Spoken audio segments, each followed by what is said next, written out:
At ito man po ay pinamagatan kong maximizing your God-given potential. Paano natin ma-maximize? Ano pa sa Tagalog yung maximize? Magagawa natin yung higit nating talagang maaabot, no? O maisasagad natin, no? Yung kakayahan, yung mga binigay ng Diyos sa atin. At ang aking pong teksto ngayong araw na ito ay nasa Book of Matthew chapter 25 verse 14 to 30. Matthew 25. Alam nyo, ang message po na ito ay hindi lamang po para sa ating church. This message will also, pwede rin po natin itong magamit sa ating pamilya, sa ating hanap buhay, sa ating mga paglilingkod, okay? Sa ating, lalo po sa mga may negosyo, lahat. Kung kayo man ay isang leader din sa ating sekular, you are a counselor, barangay captain, SK chairman, may tayo SK chairman. O pagdating ng araw, ikaw ay maging mayor, maging gobernador, who knows, ano? Ito po yung magagamit. No. Remember, hindi po ito ang basihan ng pagiging leader dahil po ang isang tao ay merong posisyon. No. Bagamat importante yon, importante ang mga training, importante yung mga seminar about leadership. Pero hindi ito ang gumagawa ng leader. Leadership is a spirit. No? We are a spirit man, and when God created a man, tayo ay binigyan ng espiritu ng pagiging leader. Di ba? Sabi ng Bible, ating pinag-aralan, nung pagpalain niya ang tao, subdue and rule. Sabihin, every human being, meron tayong kapasidad, meron tayong nilagay ang Diyos sa atin upang tayo maging mga leader, mamahala, i-control, meron kang authority, meron kang kakayanan. No? But, ito nga po ay naiwala ng tao because of sin. Sin na-abort, nawala. Kaya nga, dahil po, because of slavery, no? Dahil po ang tao ay naalipin. At ang umalipin pong una sa tao ay yung kasalanan. Nawala po yung leadership na ito, na minsan hanggang ngayon, kahit na po ang tao ay nalalagay sa posisyon, hindi siya nakapagpapunction ayon sa gusto ng Diyos as a leader. Iniisip niya, pag ako'y naging mayor o naging pinuno o naging isang may posisyon, doon ko lamang magagamit ang aking leadership. No. Kahit po tayo bata o matanda, may edad na, you have a leadership spirit in you. No? Meron. Ito'y plano ng Panginoon.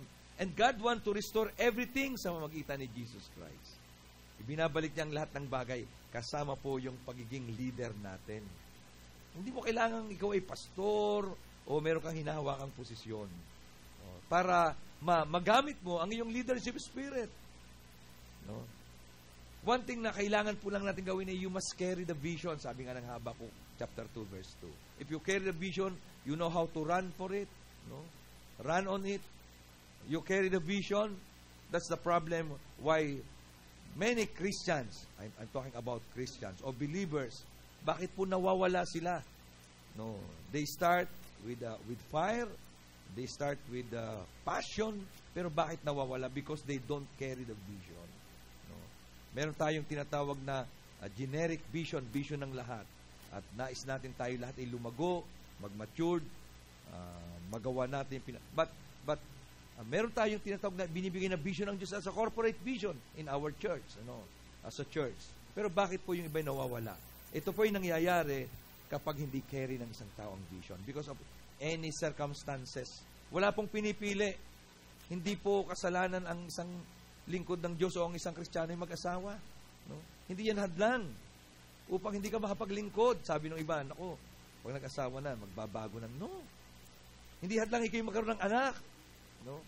Hindi hadlang. Hindi hadlang na ikay merong trabaho o meron kang negosyo. No? Kung paano naman yung iyong pagiging leader ay hindi rin hadlang sa iyong negosyo. You can function.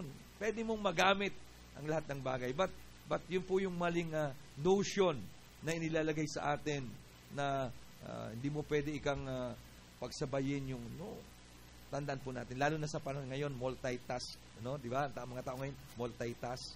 Diba? Naalala ko nung aking anak ay estudyante, no, siya ay yung aking panganay na anak nag-aaral.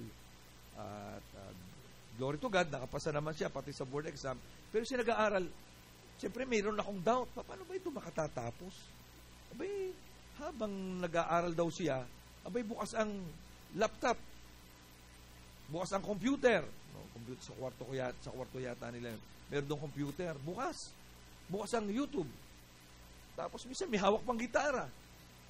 Tapos meron pa naman libro. Tapos minsan may sinusulat. Meron pa cellphone.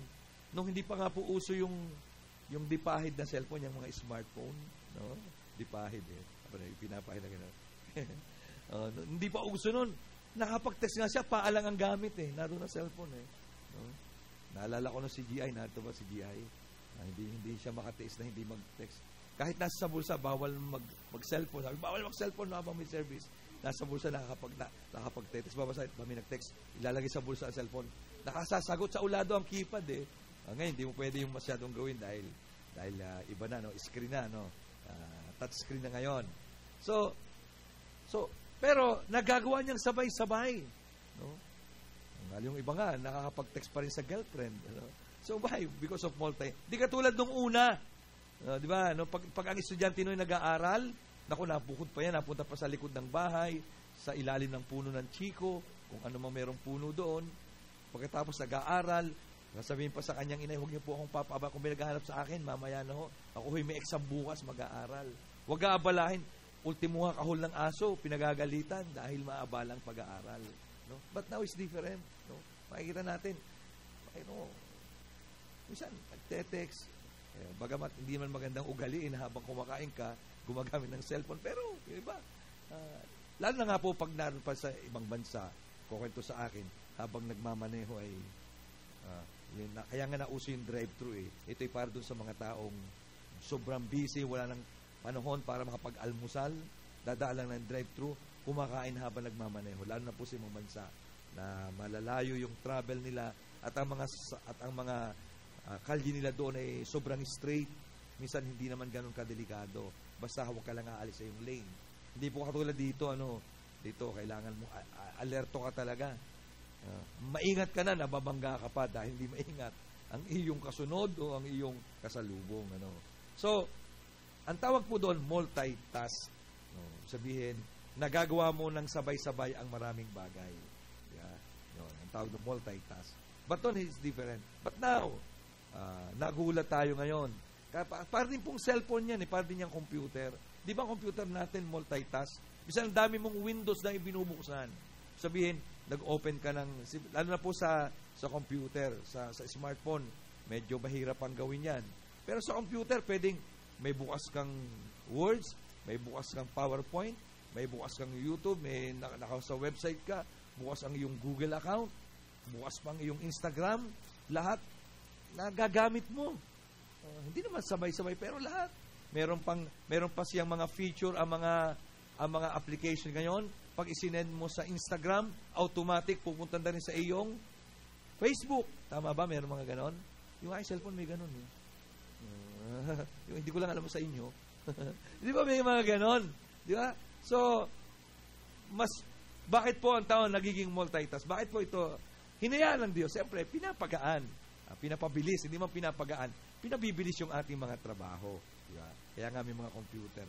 Pero siyempre, tao pa rin naman ang nag-ooperate ng lahat ng yan. Wala tao siyempre ang gumawa. Tao mag-ooperate. Kahit po yung mga AI ngayon, tao pa rin na mag-ooperate. Tao pa rin na magpo-program.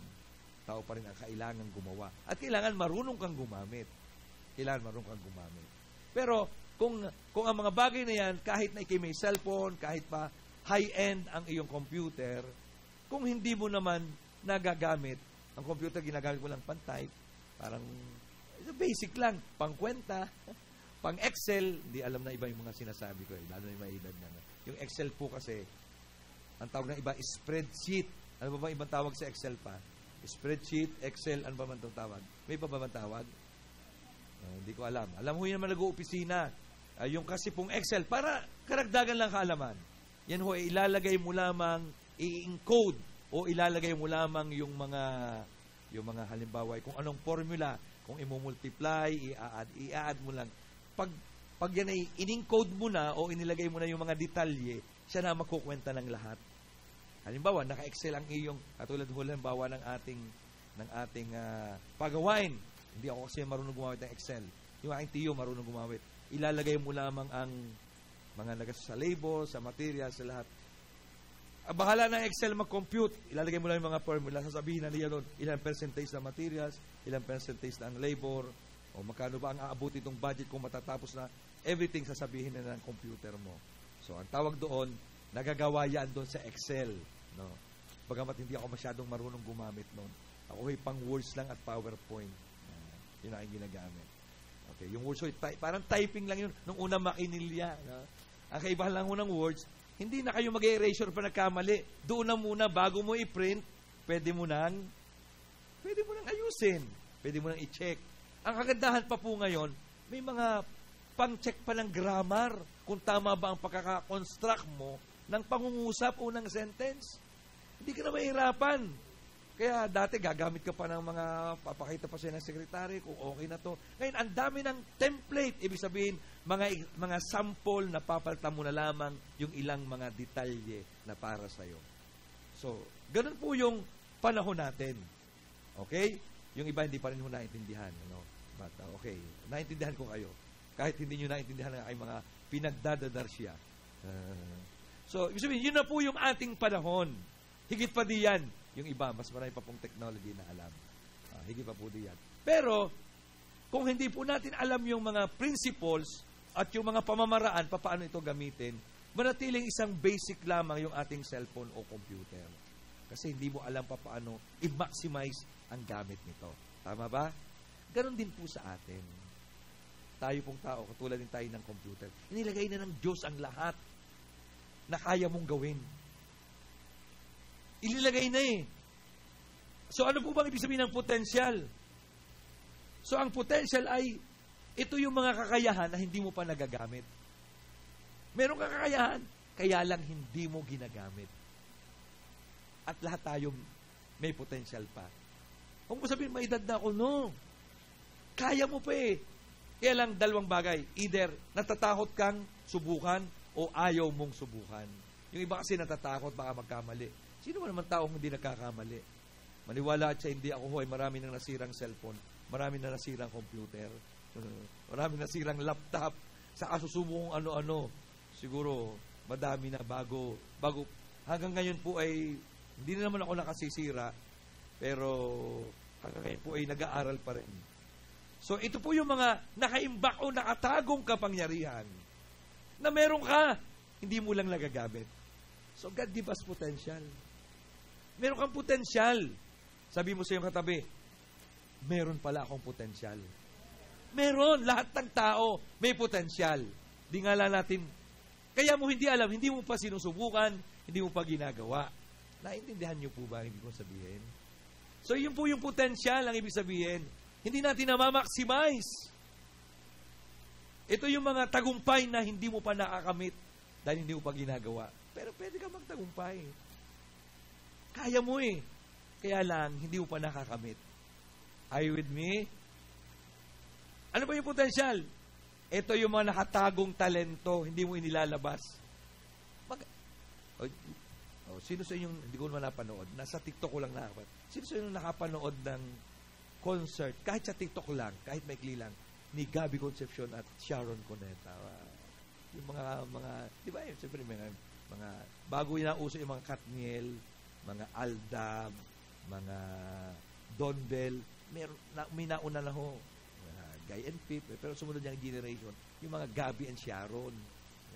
At siyempre, alam naman natin ng konting Martes, sila ikinasal, nagkahiwalay, nagpaanal. Pero, sa mahabang panahon, ang alam ni Gabby Concepcion, siya ay gwapo. Siyempre, alam niya, gwapo naman talaga. No? Siya ay magaling umarte. Marami siyang Pero, nalaman niya, marunong pala siya kumanta. At kaya nga nabuo yung konserto nila eh. Merong isang nag-ideal ako. Marunong pala siyang kumanta kung kailan siya maedad na. Marunong pala siya. At nung marinig ko siya kumakanta, abay marunong nga. Hindi palayat pa ibaba ang kanyang boses. Marunong kumanta. Hindi naman siya masabing talagang magaling kumanta. pero marunong nasa tono, marunong din sa technique. So, marunong kumanta. Isang kasi may mga natatago tayong talento, hindi pa lang natin na ilalabas. Ang tawag doon, potensyal. Minsan kasi akala natin, hanggang dito na lang tayo, but you have still a potential. Habang tayo nabubuhay. Okay. Ito yung mga natatagong kakayahan. Lahat na maaari mong maging, pero hindi pa lang yayari. Pwede ka pa palang yumaman. Hindi pa lang yayari dahil hindi mo pa ginagawa. Lahat na kaya mong gawin, pero hindi mo pa nagagawa. Makakaya mong abutin, hindi mo pa lamang pinupuntahan. Hindi mo pa lang pinupuntahan kasi kaya mo pang magbahagi, kaya pang mag-akay ng kaluluwa. Hindi mo pa lang ginagawa. Everyone has a potential. Amen? Kung ano yung kaya mong gawin, ito yung mga bagay na kaya pa nating gawin. Hindi pa lang natin ginagawa. O ayaw nating gawin. Ang tawag po diyan, potential. So, naintindihan nyo ngayon na, so matagal ko na po itong sinishare ang about potential. Pero siguro ngayon, tinagalog na ho natin, mas madali nating maintindihan. Mga kakayahan, talento, kaya, mga lugar na kaya mo pang puntahan, mga gawain na kaya mo pang gawin, hindi pa lang natin napupuntahan, hindi pa natin nagagawa, hindi pa lang natin nilalabas. Patuloy pa natin itinatago. Okay. Sabi po ng Mateo chapter 25, verse 14 to 15, ito po sa Tagalog ko na babasahin. Sapagkat may tulad dito ang kaharian ng Diyos. May isang taong naglalakbay, kaya tinawag niya kanyang mga alipin at pinagbilinan sila tungkol sa kanyang mga ari-arian. Ang isa ay binigyan niya ng 5 talento. Ang isa ay 2, at ang isa naman ay 1. Binigyan ang bawat isa ayon sa kanya-kanyang kakayahan. Pagkatapos, umalis na sila o sumulong sila. So, God has given each of us a unique and potential. A unique gifts and potential. Bawat isa sa atin, may ibinigay ang Diyos. Lalo pa kung ikay mananampalataya. Mas lalo mong dapat maintindihan ito. Na kakaiba kay sa iba. Tandaan nyo, meron kayong gifts, meron kayong grace, na maaring pareho tayong meron, pero sigurado meron kayong meron na wala ako. Meron din akong meron na wala kayo. Binigyan tayo lahat ng Panginoon ng kanya-kanya ayon sa kanya-kanyang kakayahan. Even the measure of faith, sabi ng Bible, we have a different measure of faith. Ganon din ang giftings, mga kakayahan. Although the Bible, nagbigay siya ng mga iba-ibang mga kaloob at mga bunga ng banal na Espiritu. Pero pagdating po sa iba pang mga gifts, iba-iba. Hindi lahat ay, we can organize, pero hindi lahat ay kasing husay mag-organize ng iba. May tiyaga siyang makipag-coordinate, katulad halimbawa ng mga I do events, maaaring lahat tayo marunong kumuha ng camera, lahat tayo may cellphone. Pero siyempre, iba yung talagang yun ang kanyang profesyon. Siguro lahat naman tayo pwedeng gumuhit, pero meron talagang, kahit hindi mo turuan, iba ang dating ng kanyang imahinasyon, Yung aming pong pamilya, hindi man lahat, pero majority, marunong kami sa arts. Kahit ako, nakakaputay ako mag-drawing. Hindi pa nun uso yung mga computer. Gumuguhit na ako. Gumagawa na ako ng mga logo, mga lettering. Nung una, bago po yung computer, ang sunod na nauso ay yung transfer letter. Ano yung transfer letter? Yung paggagawa ka ng mga letra, may nabibili kang transfer letter, kinikisis mo na yun, nalipat na yung letra. Yun naman pong ibang mga draftsman gumagamit ng, ginagamit sila yung pag nagsusulat. Leroy. Hindi naintindihan yung Leroy. Ang kilala niyo siguro, yung iba si Leroy Salvador. Kilala ni Sister Consiso yan. Yun yung Leroy, isang equipment ginagamit ng mga draftsman, arkitekto, kahit inhinyero, na kapag susulat mo, susundan mo lamang yung mga letra. Pero mabilis gumamit nun Marcelo, bilis. Ito, ang ganda ho na, perfect yung yung pagkakasulat. Bago ba na uso yung mga computer, yun ang mga ginagamit. May gumagamit pa ba ngayon ng Leroy? Hindi ko alam. Hindi ko alam kung si Ivan nakagamit pa ng Leroy si Ivan. Ano ba si Ivan? Si Ivan. Yun. Saan? Sa taas. Ivan, nakagamit pa ba ng Leroy? Hindi niya alam. Pero dapat, kung yung panahon namin, alam niya yon. Kasi wala pa ng computer. Ngayon, more on computer na nun. Yung iba sa inyo. Sino po sa inyong naintindihan yung sinasabi kong Leroy? Yung medyo palagi ko, ilan lang. Isa, dalawa. Ilan lang yun eh. Yung Leroy. Ilan lang. Sabi ko sa inyo, hindi nyo naintindihan sinasabi ko eh. Ako ho'y nag-try gumamit, hindi naman. Sabi ko, naku, kailangan pala practice. Okay. So, from the opening of the verse, sa ating pong binabasa sa verse 14, ipinakita ni Jesus ang isang mayaman na nagbigay ng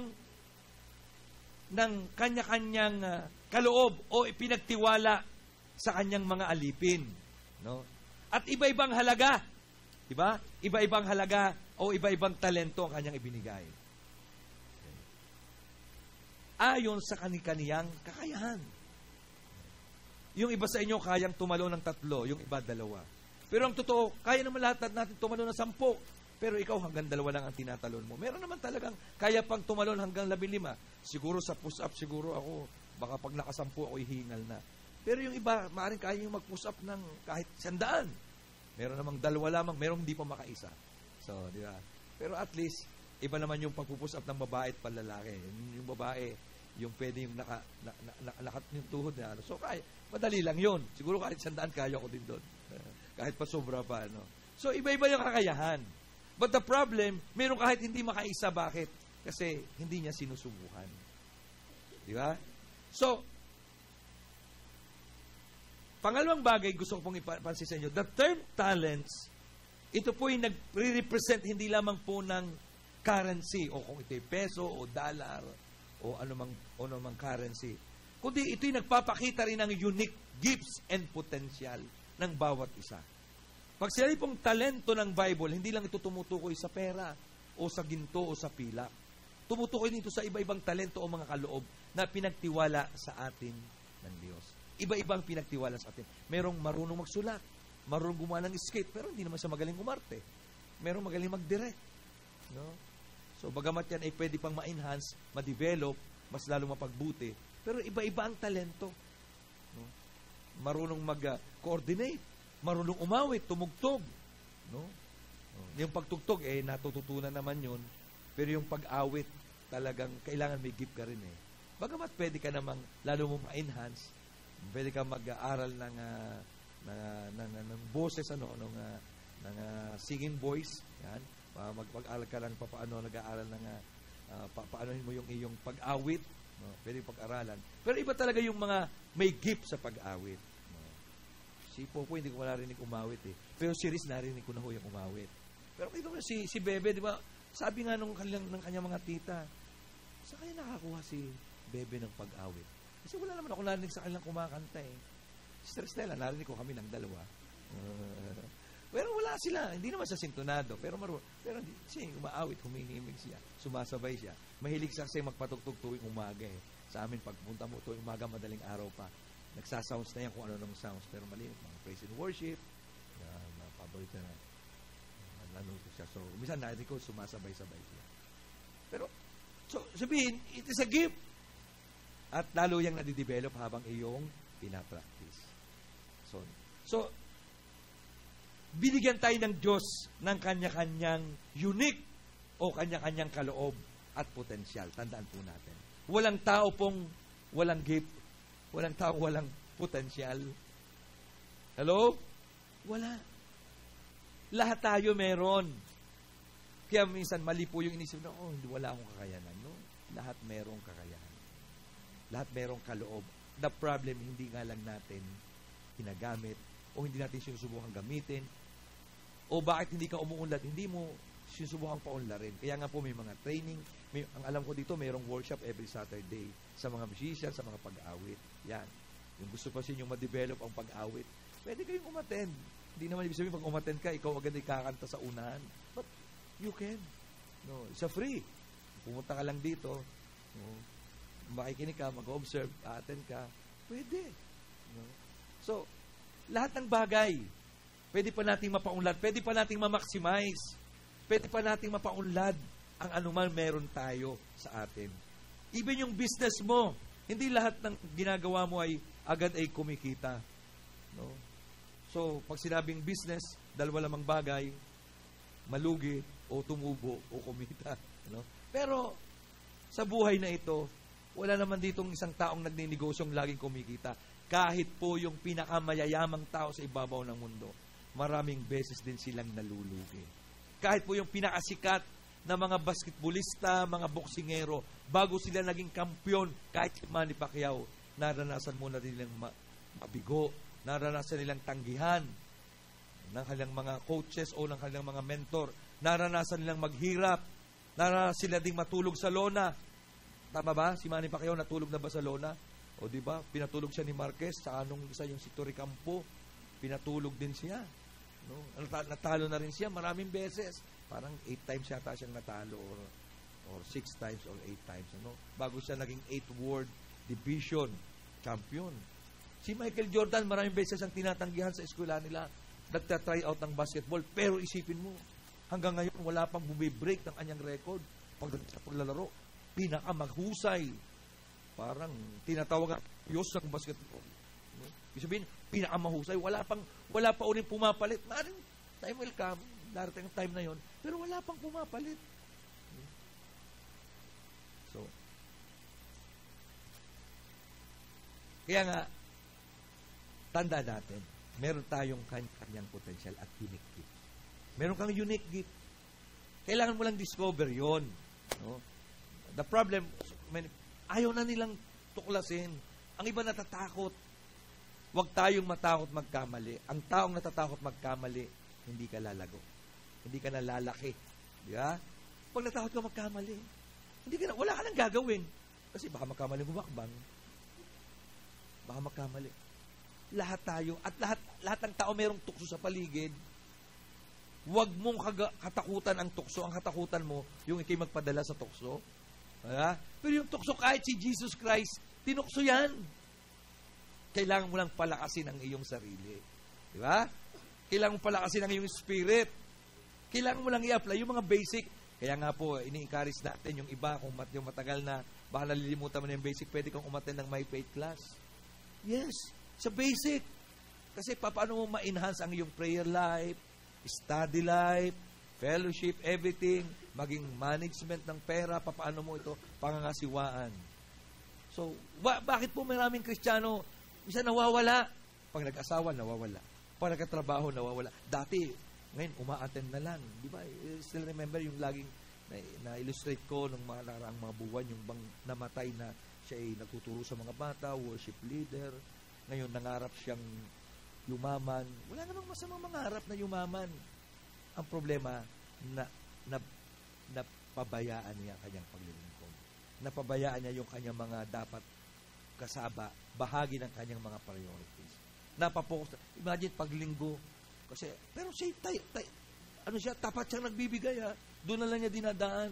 Pero ano nangyari nung magkasakit? Hindi niya namamalayan, pati sarili niya, kalusugan na pabayaan hanggang sa nagkaroon ng cancer. Hindi ko matanda kung ano naging cancer niya. Hanggang sa namatay. Pero, bago siya namatay, naalala niya ang kanyang ginawa dating paglilingkod. Ipinipidyo niya ang kanyang paghihirap at sinasabi niya, ito yung aking mga pagkakamali para huwag na daw siyang tularan. Hanggang sa namatay. So, bakit? Yung ba pag nagkatrabaho, nawawala? Nawawala na kasi they don't carry the vision. Hindi nila dala-dala. Yung pangitain yung binigay ng Panginoon, wala na silang pangitain para sa kanilang buhay Kristiyano. Kaya importante po yung vision, yung ating vision na personal, no? Kaya dapat meron kang vision sa iyong family. Meron kang vision sa iyong sarili. Natatanong mo, ano ba yung vision? Vision is a picture in the mind. Ito yung photograph. Ito yung iyong nakikita sa iyong isipan na gusto mong mangyari. Di ba? Yan ang vision. Hello? Picture in the mind. Dapat, hindi lang ito just imagination, but picture na itong vision na ito, mangyayari ito. Nakita mo na ito noon pa. Para po yung ating chance, nakita na natin ito noon pa. Magtatayo. Way back 30 years ago, nakita na, pinakikita na ng Panginoon. Minsan nga lang ayaw nating tingnan. Kahit ako minsan ayaw kong maniwala. Pero noon pa lang, binabanggit na natin. Pinapakita na. Yung nangyayari ngayon, katuparan lang yun. Yan yung manifestation. Pero noon pa man, nakita na even God. Nakita na tayo ng Panginoon. Kita na yung ating future. But the problem, minsan ayaw nga lang natin i-maximize. Hello? Naintindihan niyo po ba ngayon? Pero ang totoo, binigyan tayo ng Panginoon ng kanya-kanyang kaloob. Iba-iba man ito, unique man ito, para sa iyo lang ito. Pero ito'y potential natin. Hello? Secondly, Matthew 25:16-18, ang tumanggap ng 5 talento ay umalis kaagad at ginamit ang mga iyon sa kalakal. Pinagnegosyo nila, pinalago nila. Kumita siya ng 5 talento na doble niya. 17, at gayon ding paraan ang tumanggap ng 2 talento ay kumita ng 2. In verse 18, ngunit ang tumanggap ng 1 ay umalis. Naghukay siya sa lupa at itinago ang salapi ng kanyang Panginoon. Acknowledge it.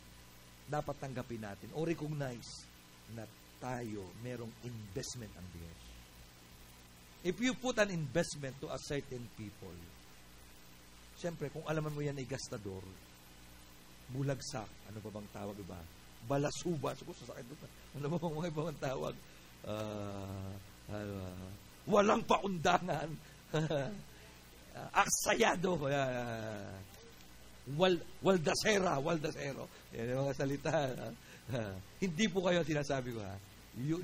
Iba yun. Ibibigay mo, mag-i-invest ka ba sa kanya? Meron akong itatayo. Naalala ko yung pinakomersyal sa TV, yung Pipito Manoloto. Meron isang karakter doon. Actually, yung karakter noon, yung si Pitoy ba yun? Yung karakter niya doon, sa totoong buhay, mayaman yun, direktor yata yun, no? Siya yata yung sa investor ng GMA. Pero komedyante siya. Kaya ang kanyang karakter doon sa programa, mahilig siyang mangutang. Minsan, isang araw mangutang siya kay Bitoy. Si Bitoy yung si Michael B. Sabi niya kay Bitoy, hindi ko malilimutan yung commercial na yun. Sabi niya, utangin mo ako, maganda to. Kasi kailangan, pag mangutang ka, siyempre kailangan magaling ka mangumbinse. Hindi ka makakautang. Kaya magaling ka mangumbinse. Minsan nga iba nang bobola pa eh. Maganda, meron akong negosyong itatayo. Malaking kikitain. Ay niya. At, pautangin mo ako. Yan ka na naman sabi ka. Wala namang pautang sa kanya. Pero sabi nitong si Pitoy ba yun? Sabi niya, si Tommy ang pangalan niya doon eh. Tommy.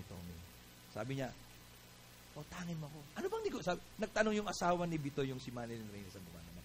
Alam ko, paborito yun to ni Pastor Tan. Manilyn Reyes. Narinig ko lang yun eh. Si Manilyn, sabi niya, yun ang gumagat na asawa. Ano ba yung negosyo itatayo mo? Sabi niya, wala pa nga eh, nag-iisip ako. So, kung ikaw si Bitoy, mag-i-invest ka ba sa kanya? Hindi. Mahirap nung mag-invest. Hindi mo alam. Tapos, alam mo pang mahilig lang mangutang. Kasi lahat ng tao doon, sa istorya doon, lahat ng tao sa paligid niya, may utang. Kaya wala na siyang mautangan. Tapos sa lalaki, inuutangan niya. Sabi, Mang Tommy, may utang ka pa sa akin eh. May 20 pesos. Hanggang lang, sabi ni Bitoy, ultimo 20 pesos, di ka nagbabayad. Kaya wala magpautang sa kanya. But remember, but God invests in your life. Ang Diyos hindi siya natakot nung ikaibigyan niya ng kaloob. Alam ng Panginoon, kaya mo kasi. Ang Diyos may investment sa bawat isa sa atin. God, nag-invest siya ng ating buhay. Nag-invest siya ng talento sa'yo. Nag-invest siya ng kaloob na maaring ikaw'y meron pero ang iba'y wala. Ang Diyos, investment niya. Anumang meron ka ngayon sa iyong buhay, ang Diyos nag-invest sa'yo. At hindi ang tao pwede pa tayo magkamali. Pero ang Diyos hindi nagkamali nung mag-invest sa'yo. Hallelujah! Ibig sabihin, alam ng Panginoon kung kaya mo yang palaguin. Alam ng Panginoon, kaya mo yang paunlarin. Recognizing God's investment in you. Alamin lang natin, ano ba yung investment? Ano ba yung talento? Ano ba yung mga kaloob na ininvest sa akin ng Panginoon? Meron ba? Kaya mo pang gawin eh. At alam nyo, lahat ng bagay, lalo na pag yung meron kang kaisipang, yung jack of all trades, para naman lahat ng bagay gusto mong subukan. Nung ako'y kabataan pa noon, ngayon naman hindi pa naman katandaan. Pero, para naman lahat ng bagay kaya mong gawin. Pero habang tumatagal, nalalaman mo yung mga kakayanan mo. At yun na lang ang bagay mong ginagawa. Hindi mo na kailangan, at yung mga bagay naman na alam mo nung merong iba lang gagawa, hindi mo na kailangan problemahin. Pero, tanda natin, sabihin mo sa iyong sarili, at alalahanin mo, may investment sa iyo ang Panginoon. Nakita mo lang dapat ito. Sino sa inyong walang investment ang Diyos? Ang Diyos hindi nagtangi ng tao. Alam niya, huwag tayo ba't kaya ako di pa binibigyan ng ganito? No? Alam ng Diyos kung bakit yan ang investment sa iyo. Pero hindi ibig sabihin, yan na lang ang kaya mong gawin. Di ba, mag-jump tayo ng konti. Di ba sabi ng Bible, ang mapagtiwalaan sa maliit na bagay, sa malaking bagay. So, huwag mong problemahin kung maliit lang yan. Lalaki din yan. Kailangan mo lamang ipangalakal. Kailangan mo lamang, alaman mo, paano i-maximize yung iyong mga kaloob at potensyal. Kailangan mo lang maging matyaga. No? Naalala ko si Pastor Arvin, yung ating foreman.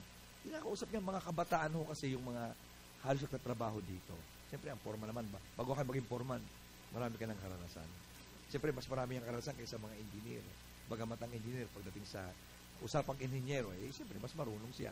Pero pagdating sa karanasan, iba yung nagpo-foreman. Marami na yan. Kahit anong pahawak mo dyan, halos kaya niyang gawin. Kaya niyang maging tubero, maging electrician, mag-supervise, construction, everything. Dapat alaman mo, foreman ka nga foreman na. Alaman mo dapat lahat, hindi naman ikaw ang pinakamagaling, pero ikaw yung nagpapatakbo ng construction. Ikaw yung nakakaalam saan mo lang ilalagay ang tao. Marunong ka mag-manage ng tao. O ikaw, sobrang nakaidiyan, dito kayo sa kabila. No? O ikaw, ang layo ng inyong tubig.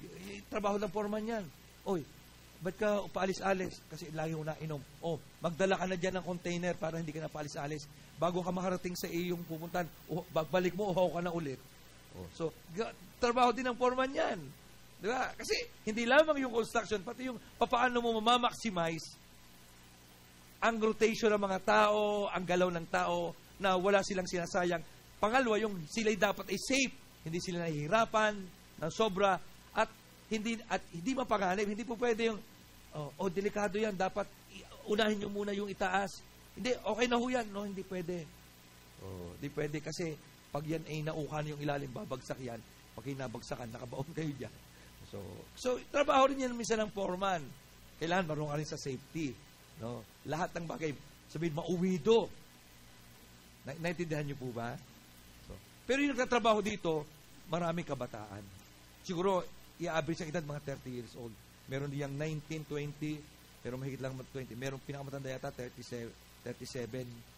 Pero karaniwan yan, mga edad 30, 28. So, kalalakasan talaga. Merong may skill na, meron namang ano ba. Pero narinig ko sinasabi niya, ikaw kita ko, masipag ka magtrabaho. Pero huwag ka dapat manatili na ikaw ay laborer lang. Dapat mag-aral ka rin. Mag-aral ka ng ganito para isang araw, aangat ang iyong kakayahan. Hindi lang kaya, pati sweldo mo aangat. Kasi madadagdagan ang iyong kaalaman. So, kita niya yung potential ng mga tao. Naintindihan niyo ba yung sabihin? So, we can grow. Pwede tayong umunlad. Pwede tayong lumago sa lahat ng aspeto. Kailangan mo lamang ma-recognize, malaman ano ba yung potential mo. Hindi kinakailangan ikaw ay may eloquent na pagsasalita. Ibig sabihin, mahusay kang mangusap para makukumbinsi. Tandaan natin, ang nangungumbinsi sa isang tao para maging bahagi ng isang gawain ay ang Diyos. We can convince anyone na pilit mo, pero kung hindi naman siya nahipo ng Diyos, isang araw mawawala din yan. Pero pag ang Diyos ang humipo sa kanila, pinagamit mo lang ang potential mo, anumang meron ka, simple lamang ginawa mo, sama ka sa akin sa church. And then, naging mainit sa gawain. That's okay. Because ang Diyos naman ang bumabago ng puso ng tao. Hindi naman tayo. Hindi yung pastor. Ang pastor nagpipreach lang yan. Pero ang hihipo sa puso ng tao ay ang Diyos, ang banal na Espiritu. Amen? At bawat sa atin, pwede tayong patnubayan ng banal na Espiritu. kapag ginagawa natin ang pinapagawa ng Panginoon. Yes, importante po ang training. This coming July, marami sa atin dito pupunta sa training. No? Importante yon. Pero kung wala naman ang pagkilos ng Diyos, so, anyone can attend, kahit nga po yung Bible school kahit po hindi Kristiyano, pwede ka rin mag-aral sa Bible school. At sa totoo lang, ang dami po nag-aaral ang Bible school. They are not Christian. Ang iba po ay galing sa ibang mga religious group na hindi naman Christian. Kaya sila nag-aaral para malaman nila paano i-refute yung paniniwala ng mga evangelical or mga tunay na Christian. Meron namang gagamitin nila sa kanilang pagiging rebelde. Di ba? Ginagamit ang iba, di ba? May mga ganun, yung mga liberation theology, mga theologian. Sabihin po noon, ito po yung mga grupo ng mga taong namumundok, pero they are also preacher. Pero ang totoo, meron silang hidden agenda. Ma-encourage yung tao kapag hawak sila ng armas hanggang sa maging rebelde sa gobyerno. No, ginagamit na yung Word of God. Nag-aaral din sila ng Bible school. Pero ang totoo, iba yung motibo. So anyone can preach. Pag-aral ka lang, mas magaling ka pa doon sa ibang pastor mag-preach. But it is only God na pwedeng bumago. Ang Diyos lamang ang pwedeng bumago sa puso ng isang tao. Hindi po yung preaching. Hindi ang sinuman. It is only God. Yun. Iba yung tinatawag na anointed preacher. Sabihin, sinasamahan ka ng Diyos. Ano man sinasabi mo, sasamahan ka ng Panginoon. At dahil sinamahan ka ng Diyos, siyang hihipo sa puso ng mga tao. Kahit po maikli lang yung preaching mo. Di ba? Are you with me? So recognize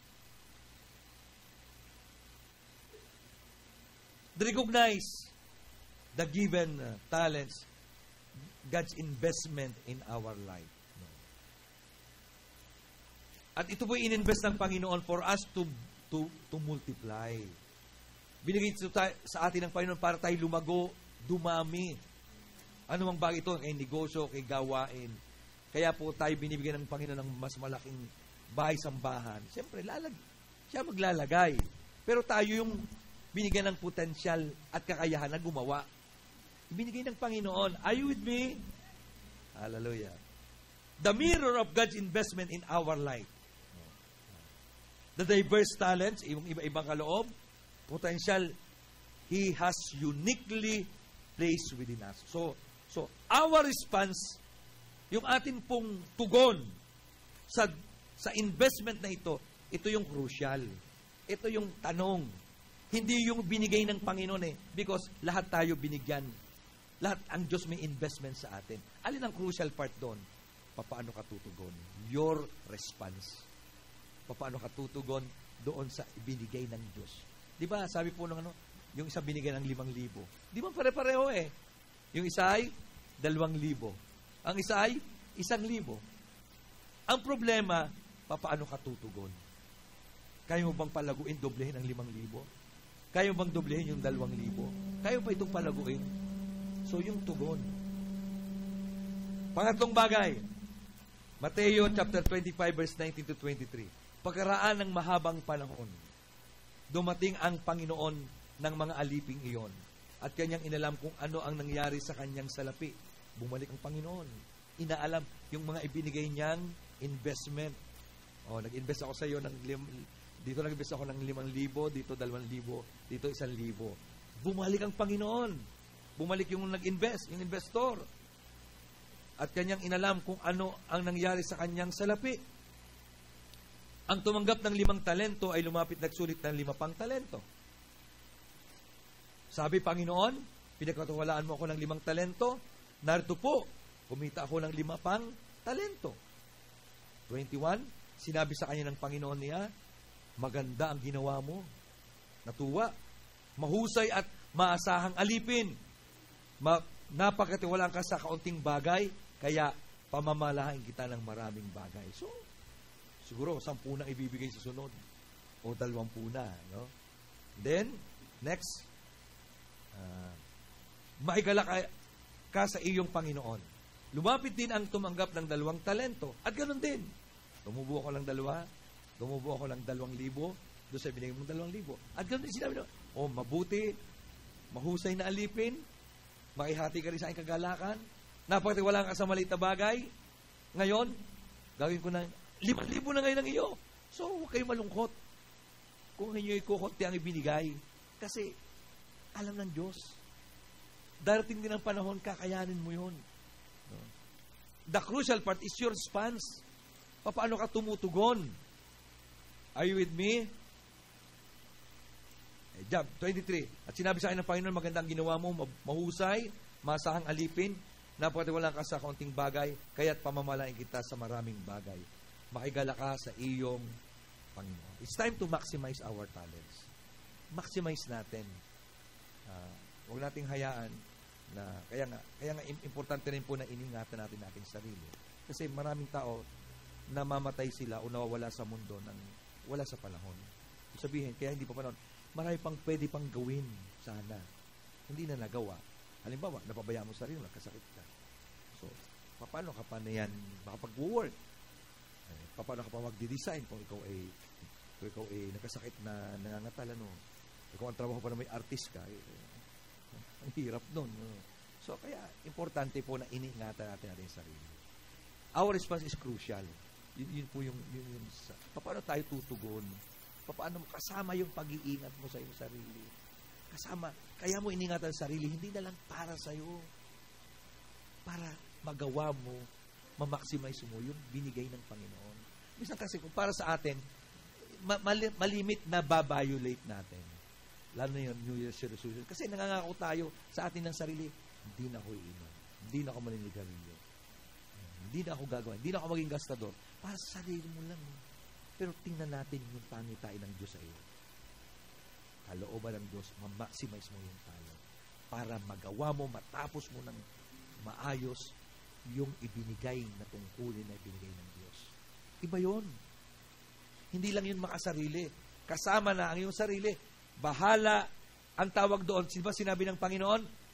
Sino mo sa inyong nabibigatan, napapagal, lumapit sa akin, bibigyan ko ng kapahingahan.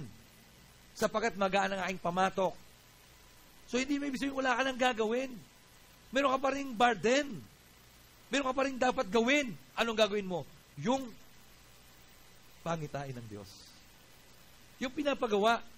Bahala ang Panginoon doon sa mga bagay na kailangan mo. Di ba?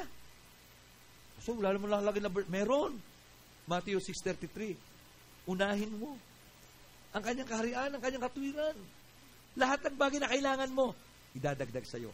Pero, gawin mo yung pinapagawa ng Panginoon. Bahala sa sayo. Are you with me? Naintindihan niyo po ba ngayon ang Bible? Ngayon, kapag ang Bible nga po, binabasa lang natin without the nanambalan ng Espiritu.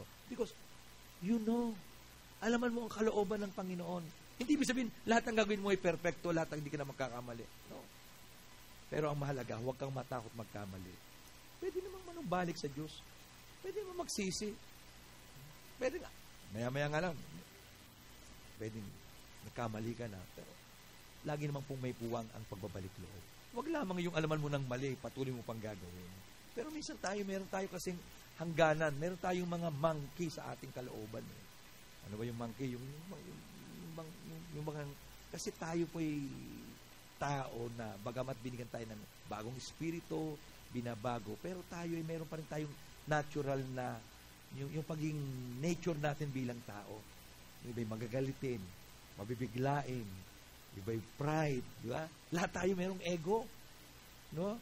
Yung minsan lalo na itong mga Pilipino, ay, kain mo na. Sige, na, busog. Kahit namang gutom na gutom, sasabihin busog. Hindi katulad sa ibang bansa. Walang mga ganun. Pag sabihin, kain ka. Sige, tama na, hindi mo nakain. Okay, it's okay. At yung nag-aalok, totoo nag-aalok. Dito naman, kain ka. Pagkaalis, kumain nga eh. Kasi may ego tayo eh. Masabing, damot mo. Pero ang totoo, wala naman sa puso mo yung pag-aalok. Yan, tuloy, bitin ang kain ko. So, tama ba? Kasi, kaya minsan po, mahirap intindihin ng isang Pilipino ang isang Kristiyano. Kasi pag ikinaging totoo sa buhay na ito sa ating bansa, minsan akala ikaw yung kakaiba. Pero ang totoo yun, ang tama. Yeah. not all good things are right things. Not all good things to do is the right thing to do. Pero gawin pa rin natin kung ano yung tama. Yung pinapagawa ng Panginoon. Kahit sa tingin ng iba, hindi ito good. Minsan kasi sa tingin ng iba, hindi good eh. Hindi nice. Not all nice things are good things. But not all good things are right things. Tingin ng iba, maganda. Good. Tingin. Dahil ang pamantayan ng mundo, pag good, yung para sa nakararami. Pero hindi lahat ng para sa nakararami ay siyang tamang gawin. Minsan, may mga bagay na kahit kokonti, yun ang tama. And remember, the Bible said, narrow road. Di ba alam niyo yung narrow road? Yung maluwang na daan? Mas dinadaanan ng madami. Madali. Pero yung matuwid na daan minsan, makipot. Are you with me? Are you with me? So, bumalik yung yung master. At sino man nag-maximize, sino man ginamit ang kanyang talento na may kagalakan, na nagkaroon ng bunga. No, alam nyo, isa sa bagay na pinakamalaking ginagasto sa mundo ay yung tinatawag na joy. Hinahanap ng tao yung joy. Hindi po Sister Joy, yung joy. Talagang, they fail a lot. Kaya nga po, kagawin ng mga sinahan, para saan po ba yan? Just entertainment Ano mga bagay. Yung ibang mga nightclub, kaya pa sila pumupunta? Hindi naman lahat na pumupunta doon sa nightclub dahil lang para magkaroon ng babae o ng kaiba. No. They just want to be entertained. Gusto nilang mag-relax. But the problem, ang dulo, minsan lalo napapahamak. Di ba? Kasi napapasobrang inom, napapasobrang ng kalayawan, nakakilala ng iba. Ganyan. Hanggang sa dati, kaya niya ginagawa para mas lalo daw siya maepektibo sa kanyang family. Anong nangyari? Hindi naging epektibo. Bakit? Nadagdagan ng pamilya Kaya lalo nang naggulo. No? Yun ang nangyari. Because they want to pay a lot. No? Kaya yung iba bumibili na just to satisfy themselves. Kasi may cellphone ka pa naman. Bakit ka ba bibili ng bago? Para lang ba sabing nag-upgrade ka? Pero ang totoo, nagpapangsyon pa naman. Bakit ba bibili ng bagong kasi iba yung sasakyan talaga. Kung sundin lang natin, kung kaya lang natin, dapat every 3 years or 5 years magpalit tayo ng sasakyan kung kinabili. Pero siyempre, tinatyaga natin, hindi naman tayo ganun kadami ng pera, no? Pero yung talagang may kakayanan ka, lalo na kung ginagamit mo yan, para safe ka at wala ka na masyadong sakit ng ulo ipagagawa at kaya mo, dapat every 5 years man lang. Pero siyempre sa atin, hanggat kaya, 30 years na yung sasakyan, ginagamit pa natin. Kahit na pasira-sira na. Kasi nga, pero minsan pag kinuwenta mo ng maayos talaga at kinumpute mo, mas maganda pa rin mag-invest ka ng bago. No? Hindi naman yung kabibili mo pa, nakakita, ko sayang to. Bibili ulit ako ng isa pa. Medyo luxury na yun. Unless you are a collectors ng mga sakyan. Kasi meron akong narinig sa aking kapatid, collectors ng mga sakyan. Ang sakyan niya mahigit 60. Imagine na mahigit 60. Dami nun. Nangungulekta na yun. Okay. So, the master responds. And remember, he is filled with commendation. Ipinakita niya yung prinsipyo na ang isang tapat na katiwala ay nagre-resulta lalo ng paglago. Diba? Lalo nagre-resulta ng paglago kasi pinagtiwala ka sa maliit, lalaki ka nga. At yung malaki mo, siyempre, i-invest mo ulit yan. So, lalago ulit yan. So, palaki ng palaki. Hindi po lahat ng bilyonaryo, kahit sa ating bansa, kahit po yung sina Henry C., pag nakakita mo kanyang kwento nagtitinda lang sila. May kilala nga ako, isang kontraktor, hindi ko alam kung classmate ba ito ni Nanobit, basta kilala niya. Alam mo yung nagsisimula, kaya sabi ko pagkausap ko si Bata, at least, meron ka ng ilang mga gamit. Kinukwento sa akin, si Pastor Nobel na kukwento, nung kontrata ng bahay, alam nyo, tricycle lang, nag-aarkila lang siya ng tricycle para mag-deliver ng gamit. Pero ngayon, dami niya ng sasakyan, may equipment pa. Siguro may mga bako na rin yun. Mayaman na. Bilyonaryo na. No? Pero nagsimula sa maliit. Tayo man dito sa church, kung tayo sumuko agad ako, kawawa naman kami, grahe lang kami, natulo pa pag naulan. Haluwag kayo kadami. Pag naulan, ay lahat kayo dyan. Mababasa kayo dyan. Eh. Mga ganito lang yata kadami yung nadalo. Eh. Kaya kasi naman kami doon sa stage. So, imagine. Pero pag napatiwalan tayo sa maliit na bagay, sa isang kaluluwa, dalawang kaluluwa, pinapalaki ng tayo. Kung napatiwalan tayo sa ganitong kalaki. Ngayon, siguro, Pastor, ano pang sunod mong plano? Paano pag tayo napuno doon? Siguro, kung tayo mapuno doon, baka naman ako senior citizen, ha? Yung iba na naman ang mangarap. Matanda na ako noon. Pwede naman. Hindi naman tayo marunong sumuko sa Lord, pero pwede na namang iba na yung mangarap. Alam naman kami pa ni Nestor Concisa ang mangarap ulit ng panibago. Yun na namang mga kabataan, di ba? Yan. Kaya, be prepared. Okay. Matthew 25-28. Lumapit din ang ang tumanggap ng isang talento. Sinabi niya, Panginoon, alam ko pong kayo ay taong malupit. Gumagapas kayo sa hindi ninyo hinasikan. At umaani kayo sa hindi ninyo pinunlaan. Kaya't natakot ako at umalis. Ibinoon ko na sa lupa ang inyong talento. Narito na po ang salapin ninyo. So, yung ininvest mo sa akin, ito na ulit. Time will come, magsusulit tayo sa Lord lahat. Ano mga binigay sa ng Panginoon? Malalaman mo, oo nga, may kakayanan niya akong ganito.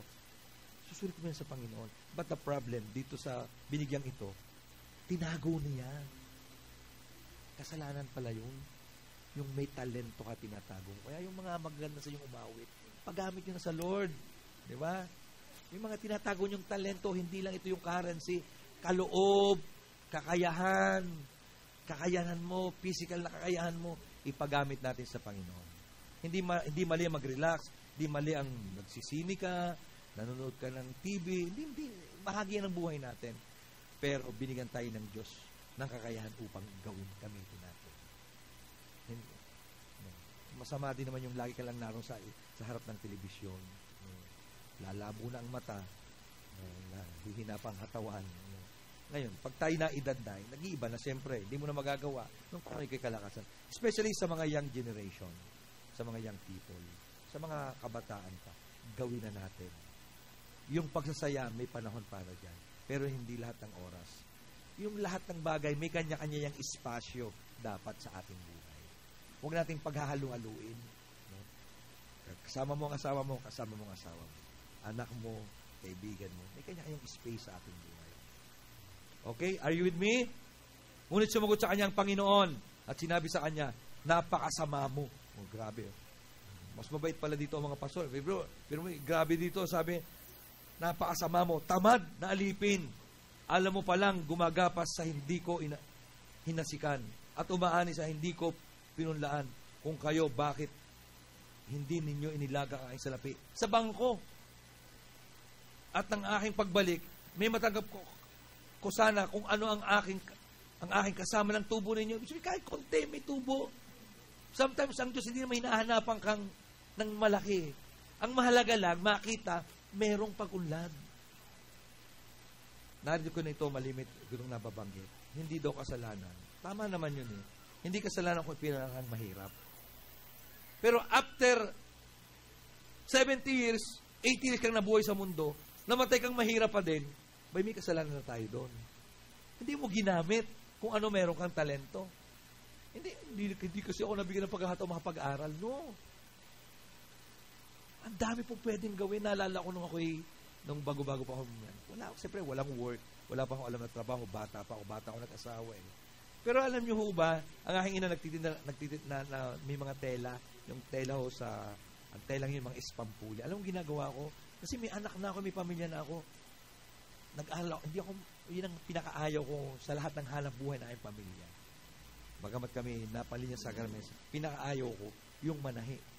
Pero dahil sa doon ako kikita, nag-aaral akong manahi ng basahan, ng mga potholder, ng jacket. Yun ang namatay na si Kimbert eh. Nung bata ang mga ginagawa ko ang mga inang jacket, spampulyo. Binabalik sa akin pa ng ina dahil, Pastor, medyo hindi kasya yung ulo. So, mabuti po pag hindi kasya yung ulo. Madali lang reparin. Palalakin mo lang ang ulo eh. No? Ang problema ay pag natabas mo na hindi kasya, ipapalitan mo. So, yun. Natanda ko noon. So, at tuwan-tuwa lagi siyang na-order. So, ang aking nanay naman, binebenta niya yung pot holder, ginagawa ko, binebenta niya. Para 50 centimos lang yata isang pot holder nun. Yeah. Alam niyo ba, nagtitinda ako ng isda, yung patingan doon sa aming harap. Tinitindihan nila, pati nagluluto ako ng turon kung ano-ano. Tinitinda ko ni na Margie sa mga kapitbahay namin. Kaya hanggang ngayon, hindi ko nahihiya magtinda ng ganon. Yung iba sa inyo, ganon din, may mga ganyan. May iba rin karanasan. So, noon ho, ang pinanggalingan ko ho, hindi naman mayaman ang aking magulang, pero may hanap buhay sila. Sa amin noon, nag-i-stamping, marami kang pwedeng trabaho. Ako patamad-tamad kasi may kikita akong gumagawang iba eh. Pero kahit sinuswelduhan ka, medyo gusto ko lang magliwaliw. Pero nung magkaasawa, nung ako'y makakilala sa Panginoon, nabago yung pananaw. Meron pala akong mga kakayahan na pwede akong kumita. Kung hindi man itong palagi akong gawin, at least kikita ako. Nagtinda ako ng sabon. Hindi pa uso na yung homemade na sabon. May nagsusupply sa akin, nagtinda ako ng sabon. Nakabarong pa nga ako ng Tagalog. May dalang attache case. Pag binuklat mo may Bible, may kasamang toothbrush, sabon na binebenta. Iniikay ko ho yung hanggang dyan sa may pila. Nilalaad ko lang ho yun. No? Ang edad ko nun, mahigit ng 20 years old. No? Lahat ng bagay, lahat nun. Cellphone, pati lupa, nagbenta nga ako ng lupa eh. Kikita kami ng 100,000. Hati kami ni Kosehal Jesse nung nabubuhay. After one year, nabenta namin. Abay, nagbago yung isip nung nagbenta. Hindi na 100,000 ang ibinigay. Yung dami, wala naman akong magawa. Binigay sa amin 10,000. Nung makwenta ko yung aking ginastos sa cellphone sa tawag, kulang-kulang 5,000. Pero ibinigay ko pa rin yung kalahati. Hindi ko siya Jesse. Ayaw tanggapin. Tato, kulang pa yan sa kasus mo. No. Kasi usapan natin, hati tayo. Hati tayo. So, mula noon, tuwan-tuwa sa akin si Jesse. Hindi man na kami lagi magkasama, lagi niyang pinagmamalaki. O kaya si Pastor. So, ang mahalaga, hindi lamang po ang investment natin, yung ating pera, yung katapatan mo sa isang tao. Kung hindi man naging tapat yung aming kausap, problema niya yon. Pero at least maging tapat pa rin tayo sa ating pangako. Are you with me? So, ano po nangyari sa pangatlong servant? Ibinauna lang niya ang kanyang talento. Itinago, hindi inilabas. Bakit? Because of his fear and inaction. So, don't allow fear to lead to inaction. Huwag nating hayaan yung ating takot, yung ating pangamba ay maging dahilan kaya hindi natin magamit o maisagawa yung pinapagawa ng Diyos, yung ating talento. Are you with me? So, his spirit in action, he failed to recognize the potential of growth within him. Dahil po sa kanyang takot, sa kanyang hindi paggawa, nakaligtaan niya na yung mga potensyal na nasa sa kanya. May potensyal, may investment ang Diyos eh. May binigay ang Panginoon sa bawat isa. Ang problema, because of fear, because of inaction, nawala natin ng pagkakataong makita natin, ma-maximize natin yung potensyal na binigay ng Diyos. But don't allow it to happen. Huwag nating hayaan mangyari ito. Nawa po yung kwento ng mga servants na ito ay maging isang cautionary tale. Ibig sabihin, maging isang babala sa atin. Hindi lang ito maging isang kwento na narinig natin, kundi maging babala.